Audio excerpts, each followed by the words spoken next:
Hi అండి, అందరికీ నమస్కారం. Welcome to my channel Sowji thoughts. Karthika Puranam 3వ అధ్యాయం. కార్తీక మాస స్నాన మహిమ, బ్రహ్మరాక్షసులకు ముక్తి.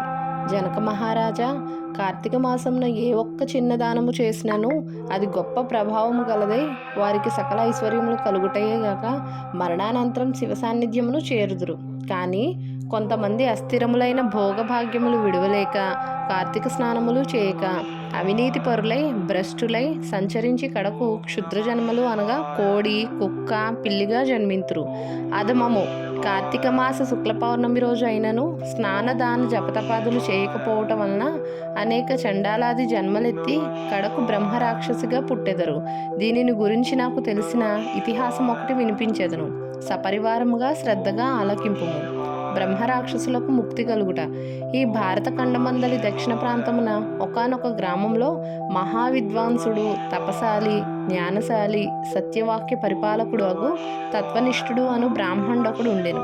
ఒకనాడ బ్రాహ్మణుడు తీర్థయాత్రాసక్తుడై అఖండ గోదావరికి బయలుదేరును. ఆ తీర్థ సమీపమున ఒక మహావట వృక్షంబుపై భయంకర ముఖములతోనూ దీర్ఘ కేశములతోనూ బలిష్టంబులైన కోరలతోనూ నల్లని బాణపొట్టలతోనూ చూచువారికి అతి భయంకర రూపములతో ముగ్గురు బ్రహ్మరాక్షసులు నివసించుచు ఆ దారిన పోవు బాటసారులను బెదిరించి వారిని భక్షించుచు ఆ ప్రాంతమంతయు భయకంపితము చేయుచుండిరి.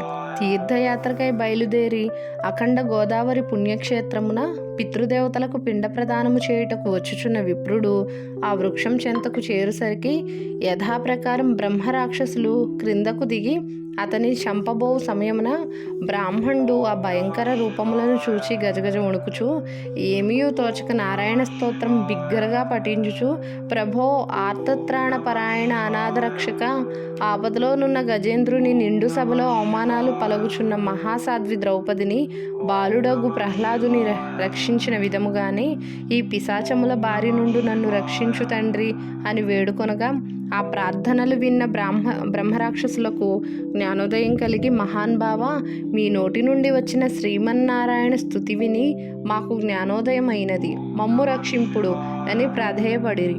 వారి మాటలకు విప్రుడు ధైర్యం తెచ్చుకుని, ఓయి మీరెవరు, ఎందులోకి మీకు రాక్షస రూపములు కలిగెను, మీ వృత్తాంతము తెలుపుడు అని పలుకగా వారు, విప్రపుంగవ, మీరు పూజ్యులు, ధర్మాత్ములు, వ్రతనిష్టాపరులు. మీ దర్శన భాగ్యం వలన మాకు పూర్వజన్మమందలి కొంత జ్ఞానం కలిగినది.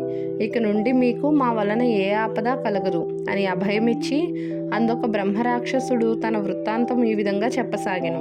నాది ద్రావిడ దేశం, బ్రాహ్మణుడను. నేను మహాపండితుడనని గర్వం గలవాడినై ఉంటిని.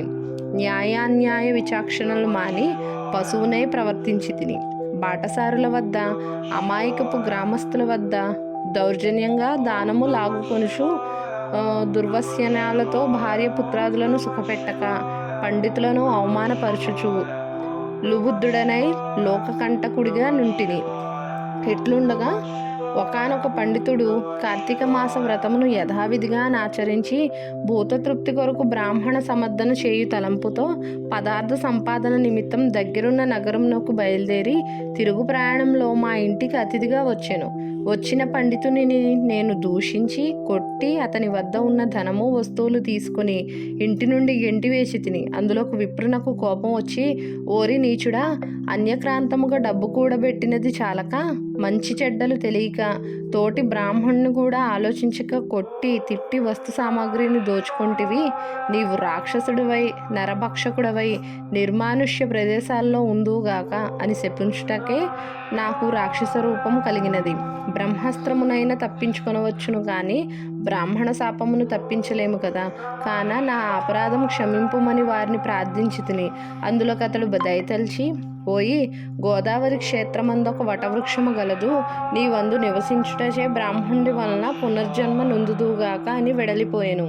ఆనాటి నుండి నేను ఈ రాక్షస స్వరూపమున నరభక్షణము చేయుచుంటిని. కాన ఓ విప్రోతమ, నన్ను నా కుటుంబం వారిని రక్షింపుమని మొదటి రాక్షసుడు తన వృత్తాంతమును చెప్పెను. ఇక రెండవ రాక్షసుడు, ఓ ద్విజోత్తమ, నేను కూడా పూర్వజన్మలో బ్రాహ్మణుడే. నేను నీచుల సహవాసము చేసి తల్లిదండ్రులను బాధించి వారికి తిండి పెట్టక మార్చి అన్నము రామచంద్రాయను నటుల చేసి వారి ఎదుటనే నా భార్య బిడ్డలతో పంచభక్ష పర్యమన్నములతో భుజించేడు వాడిని. నేను ఎట్టి దాన ధర్మములు చేసి ఎరగను. నా బంధువులను కూడా హింసించి వారి ధనం అపహరించి రాక్షసుని వలె ప్రవర్తించితిని. కావున నాకీ రాక్షస సత్వము కలిగెను. నన్ని పాప పంకిలము నుండి ఉద్ధరింపుము అని బ్రాహ్మణుడి పాదములపై పడి పరిపరి విధముల వేడుకొనెను. మూడవ రాక్షసుడు కూడా తన వృత్తాంతమును ఇటలే తెలియజేసెను. మహాశయ, నేనొక సంపన్న కుటుంబంలో పుట్టిన బ్రాహ్మణుడు. నేను విష్ణు ఆలయంలో అర్చకునిగా ఉంటిని. స్నానమైనను చేయక కట్టుబట్టలతో దేవాలయంలో తిరుగుచుండెడి వాడను.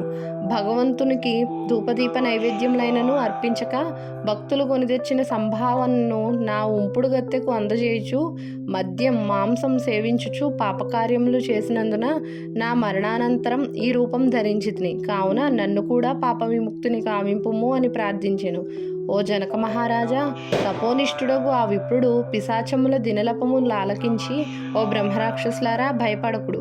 మీరు పూర్వజన్మలో చేసిన ఘోర కృత్యముల వల్ల మీకు ఈ రూపములు కలిగెను. నా వెంట రండు, మీకు విముక్తిని కలిగింతును అని వారి నోదార్చి తనతో కొనిపోయి ఆ ముగ్గురి చేతన విముక్తి సంకల్పము చెప్పుకుని తనే స్వయంగా గోదావరిలో స్నానమాచరించి స్నానపుణ్య ఫలమున ముగ్గురు బ్రహ్మ రాక్షసులకు దారపోయగా వారి వారి రాక్షస రూపములు పోయి దివ్య రూపములు ధరించి వైకుంఠమునకేగిరి.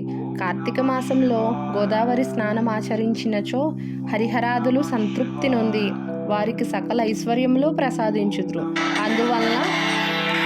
అందువలన ప్రయత్నించైనా సరే కార్తీక స్నానాలను ఆచరించాలి. ఇట్లు స్కాంద పురాణాంతర్గత వశిష్ఠ ప్రోక్త కార్తీక మహత్యం ఉందలి 3వ అధ్యాయం సమాప్తం. మళ్ళీ రేపు 4వ అధ్యాయంతో మీ ముందుంటాను. ఛానల్ కనుక నచ్చితే లైక్ చేయండి, షేర్ చేయండి, కామెంట్ చేయండి. కొత్తగా చూస్తున్న వాళ్ళైతే సబ్స్క్రైబ్ చేసుకోండి. ధన్యవాదాలు.